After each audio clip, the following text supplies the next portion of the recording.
بسم اللہ الرحمن الرحیم۔ اعوذ باللہ من الشیطان الرجیم، بسم اللہ الرحمن الرحیم۔ السلام علیکم۔ آج آپ کا میزبان ڈاکٹر کاشف بشیر تفہیم القرآن سیریز کی قسط نمبر 259 کے ساتھ آپ کے سامنے حاضر خدمت ہے، جس میں ہم انشاءاللہ العزیز سورہ طٰہٰ کا تعارف بمطابق تفہیم القرآن آپ کے سامنے پیش کریں گے، اور اللہ تعالیٰ سے دعا ہے کہ اللہ تعالیٰ ہماری اس کوشش کو قبول فرمائے۔ یہ ہمارے لیے، ہمارے سب لوگوں کے خاندانوں کے لیے، سب بہن بھائیوں کے لیے ہدایت کا ذریعہ بنے، سب دوستوں کے لیے ہدایت کا ذریعہ بنے، اور اللہ تعالیٰ ہماری اس کوشش سے راضی ہو جائے۔ اور آپ لوگوں سے بھی درخواست ہے کہ ہمارے لیے استقامت کے لیے دعا فرمائیں۔ اللہ تعالیٰ ہمارے پڑھنے کو اور آپ کے سننے کو قبول فرمائے۔ بسم اللہ الرحمن الرحیم۔ زمانہ نزول۔ اس سورہ کا زمانہ نزول سورہ مریم کے زمانے کے قریب کا ہے۔ ممکن ہے کہ یہ ہجرت حبشہ کے زمانے میں یا اس کے بعد نازل ہوئی ہو۔ بہرحال یہ امر یقینی ہے کہ حضرت عمر رضی اللہ تعالیٰ عنہ کے قبول اسلام سے پہلے یہ نازل ہو چکی تھی۔ ان کے قبول اسلام کی سب سے زیادہ مشہور اور معتبر روایت یہ ہے کہ جب وہ نبی صلی اللہ علیہ وآلہ وسلم کو قتل کرنے کی نیت سے نکلے تو راستے میں ایک شخص نے ان سے کہا کہ پہلے اپنے گھر کی خبر لو، تمہاری اپنی بہن اور بہنوئی اس نئے دین میں داخل ہو چکے ہیں۔ یہ سن کر حضرت عمر رضی اللہ تعالیٰ عنہ سیدھے بہن کے گھر پہنچے۔ وہاں ان کی بہن فاطمہ رضی اللہ تعالیٰ عنہ بنت خطاب اور ان کی بہنوئی سعید رضی اللہ تعالیٰ عنہ بن زید بیٹھے ہوئے تھے، اور حضرت خباب رضی اللہ تعالیٰ عنہ بن ارط سے ایک صحیفے کی تعلیم حاصل کر رہے تھے۔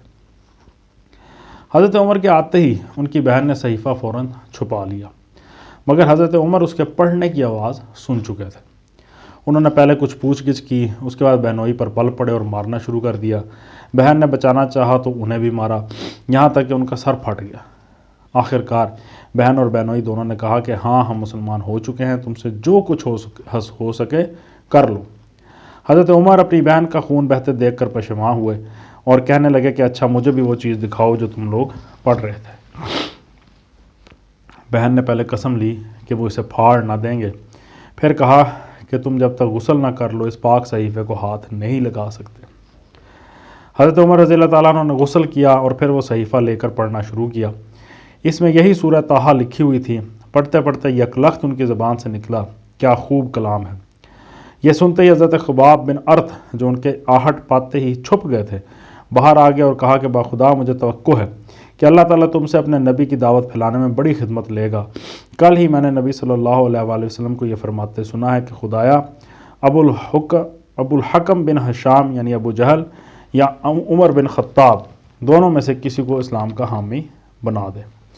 پس اے عمر، اللہ کی طرف چلو، اللہ کی طرف چلو۔ اس فکرے نے رہی صحیح کسر پوری کر دی، اور اسی وقت حضرت خباب کے ساتھ جا کر حضرت عمر رضی اللہ تعالیٰ عنہ نے نبی صلی اللہ علیہ وآلہ وسلم کی خدمت میں اسلام قبول کر لیا۔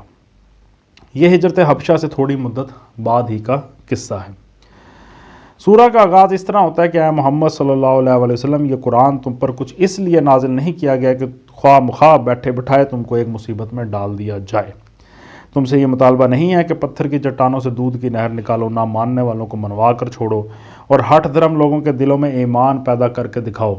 یہ تو بس ایک نصیحت اور یاد دہانی ہے تاکہ جس کے دل میں خدا کا خوف ہو اور جو اس کی پکڑ سے بچنا چاہے وہ سن کر سیدھا ہو جائے۔ یہ مالک زمین و آسمان کا کلام ہے اور خدائی اس کے سوا کسی کی نہیں ہے۔ یہ دونوں حقیقتیں اپنی جگہ اٹل ہیں، خواہ کوئی مانے یا نہ مانے۔ اس تمہید کے بعد یکا یک حضرت موسیٰ کا قصہ چھیڑ دیا گیا ہے۔ بظاہر یہ محض ایک قصے کی شکل میں بیان ہوا ہے، وقت کے حالات کی طرف اس میں کوئی اشارہ تک نہیں ہے، مگر جس ماحول میں یہ قصہ سنایا گیا ہے اس کے حالات سے مل جل کر یہ اہل مکہ سے کچھ اور باتیں کرتا نظر آتا ہے، جو اس کے الفاظ سے نہیں بلکہ اس کے بین السطور سے ادا ہو رہی ہے۔ ان باتوں کی تشریح سے پہلے یہ بات اچھی طرح سمجھ لیجئے کہ عرب میں کثیر التعداد یہودیوں کی موجودگی اور اہل عرب پر یہودیوں کی علمی و ذہنی تفوق کی وجہ سے اور روم اور حبش کی عیسائی سلطنتوں کے اثر سے عربوں میں بالعموم حضرت موسیٰ علیہ السلام کو خدا کا نبی تسلیم کیا جاتا تھا۔ اس حقیقت کو نظر میں رکھنے کے بعد اب دیکھیے کہ وہ باتیں کیا ہیں جو اس قصے کے بین و سطور سے اہل مکہ کو جتائی گئی ہیں۔ نمبر 1، اللہ تعالیٰ کسی کو نبوت اس طرح عطا نہیں کیا کرتا کہ ڈھول تاشے اور نفیریاں بجا کر ایک خلق اکٹھی کر لی جائے اور پھر باقاعدہ ایک تقریب کی صورت میں یہ اعلان کیا جائے کہ آج سے فلاں شخص کو ہم نے نبی مقرر کیا ہے۔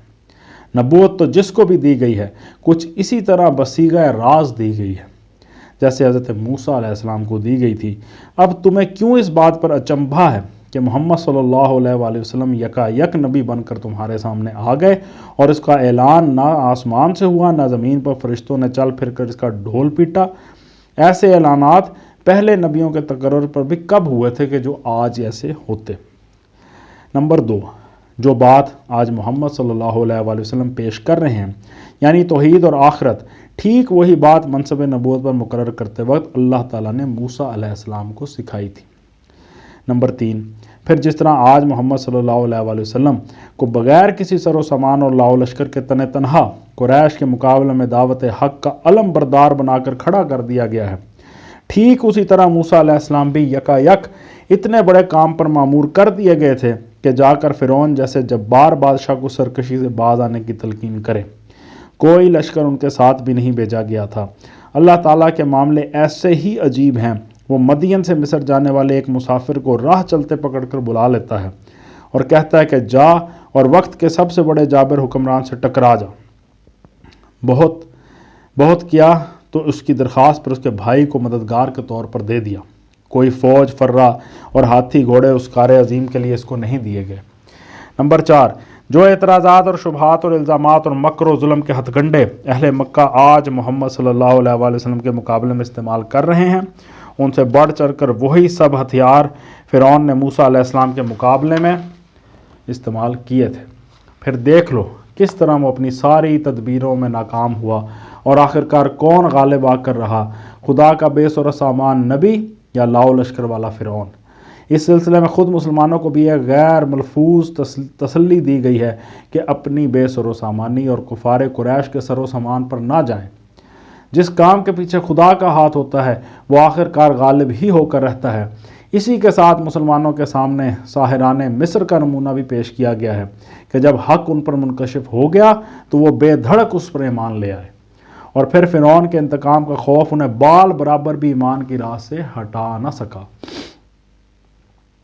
نمبر 5، آخر میں بنی اسرائیل کی تاریخ سے ایک شہادت پیش کرتے ہوئے یہ بھی بتایا گیا ہے کہ دیوتاؤں اور معبودوں کے گھڑے جانے کی ابتدا کس مضحکہ انگیز طریقے سے ہوا کرتی تھی، اور یہ کہ خدا کے نبی اس گھناؤنی چیز کا نام و نشان تک باقی رہنے کے کبھی روادار نہیں ہوئے۔ پس آج اس شرک اور بت پرستی کی جو مخالفت محمد صلی اللہ علیہ وآلہ وسلم کر رہے ہیں وہ نبوت کی تاریخ میں کوئی پہلا واقعہ نہیں ہے۔ اس طرح قصہ موسیٰ کے پیرائے میں ان تمام معاملات پر روشنی ڈالی گئی جو اس وقت ان کی اور نبی صلی اللہ علیہ وآلہ وسلم کی باہمی کشمکش سے تعلق رکھتے تھے۔ اس کے بعد ایک مختصر واضح کیا گیا ہے کہ بہرحال یہ قرآن ایک نصیحت اور یاد دہانی ہے جو تمہاری اپنی زبان میں تم کو سمجھانے کے لیے بھیجی گئی ہے۔ اس پر کان دھرو گے اور اس سے سبق لوگے تو اپنا ہی بھلا کرو گے، نہ مانو گے تو خود برا انجام دیکھو گے۔ پھر آدم علیہ السلام کا قصہ بیان کرتے ہوئے یہ بات سمجھائی گئی ہے کہ جس روش پر تم لوگ جا رہے ہو یہ دراصل شیطان کی پیروی ہے۔ احیاناً شیطان کے بہکاوے میں آنا تو خیر ایک وقتی کمزوری ہے جس سے انسان بمشکل ہی بچ سکتا ہے، مگر آدمی کے لیے صحیح طریقہ کار یہ ہے کہ جب اس پر اس کی غلطی واضح ہو جائے تو وہ اپنے باپ آدم کی طرح صاف صاف اس کا اعتراف کر لے، توبہ کرے، پھر خدا کی بندگی کی طرف پلٹ آئے۔ غلطی اور اس پر ہٹ درمی اور نصیحت پر نصیحت کیے جانے پر اس سے باز نہ آنا اپنے پاؤں پر آپ کلاڑی مارنا ہے جس کا نقصان آدمی کو خود ہی بھگتنا پڑے گا، کسی دوسرے کا کچھ نہ بگڑے گا۔ آخر میں نبی صلی اللہ علیہ وآلہ وسلم اور مسلمانوں کو سمجھایا گیا ہے کہ ان منکرین حق کے معاملے میں جلدی اور بے صبری نہ کرو۔ خدا کا قاعدہ یہ ہے کہ وہ کسی قوم کو اس کے کفر انکار پر فوراً نہیں پکڑ لیتا بلکہ کچھ سنبھلنے کے لیے کچھ مہلت بلکہ کافی مہلت دیتا ہے۔ لہٰذا گھبراؤ نہیں، صبر کے ساتھ ان لوگوں کی زیادتیاں برداشت کرتے چلے جاؤ اور نصیحت کا حق ادا کرتے رہو۔ اسی سلسلے میں نماز کی تاکید کی گئی ہے تاکہ اہل ایمان میں صبر، تحمل، قناعت، رضا بقضا اور احتساب کی وہ صفات پیدا ہوں جو دعوت حق کی خدمت کے لیے مطلوب ہیں۔ صدق اللہ العلی العظیم۔ الحمدللہ آج ہم نے سورہ طٰہٰ کا تعارف آپ کے سامنے پیش کیا۔ اللہ تعالیٰ سے دعا ہے کہ اللہ تعالیٰ جتنے بھی ہمارے دوست بہن بھائی یا عزیز و اقربا دنیا سے چلے گئے ان کے درجات بلند فرمائے، ان کے لیے اگلی منزلیں آسان فرمائے، ان کے لیے آسانی کا معاملہ فرمائے، ان کو جنت الفردوس میں جگہ دے، ان کے لیے بہت آسانی فرمائے، اور ہم پہ بھی اللہ تعالیٰ اپنا کرم کرے۔ اللہ تعالیٰ کا لاکھ لاکھ شکر ہے، اس نے ہمیں مسلمانوں کا گھر پیدا کیا، اس ایمان کی دولت سے سرفراز کیا۔ اللہ سے دعا ہے کہ ہمیں صراط مستقیم پر چلنے کی توفیق عطا فرمائے۔ اسی دعا کے ساتھ آپ سے اجازت چاہیں گے، اپنا بہت خیال رکھیں۔ آپ لوگوں کا بہت بہت شکریہ۔ اللہ حافظ۔